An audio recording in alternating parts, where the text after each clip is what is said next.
First multinational HIMARS launch on Australian soil. Highlights interoperability, modernization. Multinational forces demonstrated integrated fires and maneuver capabilities across multiple domains during a combined joint live fire exercise as part of Exercise Talisman Sabre 25 in Queensland, Australia, July 14, 2025. The event brought together forces from several nations to synchronize long-range fires, armor movements, and air defense in a realistic scenario designed to strengthen interoperability and regional deterrence. Senior military leaders and international observers watched as partner nations coordinated across all areas of the battle space.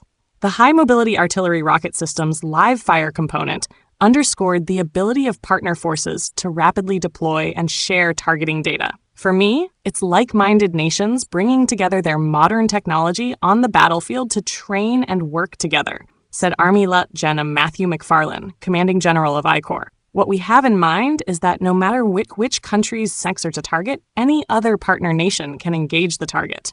The scenario began with Marine Corps F-35B Lightning II Joint Striders executing an initial airstrike to neutralize enemy air defenses.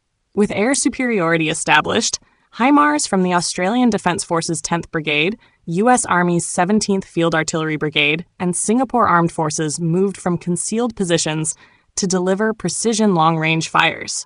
Targeting data was provided by a multinational intelligence, surveillance, and reconnaissance enterprise, including Australian integrator unmanned aerial system platforms. This event marked a historic first for the Australian Army, its first HIMARS launch on home soil in cooperation with regional partners.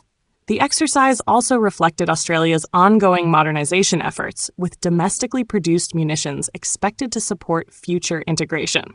Opportunities to live fire and train alongside our allies and partners as part of Talisman Sabre is critical to building true interoperability, said Army Lt. Col. Edward Guelphy, commander of the 1st Battalion, 3rd Field Artillery Regiment, 17th Field Artillery Brigade.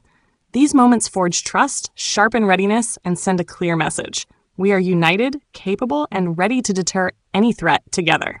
U.S. HIMARS crews fired guided multiple launch rocket systems to engage enemy targets, identifying the preceding air assault, reinforcing the importance of a shared targeting picture. Following successful deep fires, joint forces shifted to the close battle space. M777A2, 155mm howitzers from the Marine Corps and Australian Defence Force provided suppressive fires, clearing the way for South Korea K9A1 and K1A2 systems to deliver counter-battery effects and lead a simulated armored assault. Guelphy highlighted the excitement and motivation felt by the soldiers in his brigade for the opportunity to train alongside the Australian Defence Force and Singapore Armed Forces. One key takeaway was how quickly our teams adapted to each other's systems and procedures, highlighting that interoperability isn't just about equipment, it's about people. Trust and shared commitment, he said.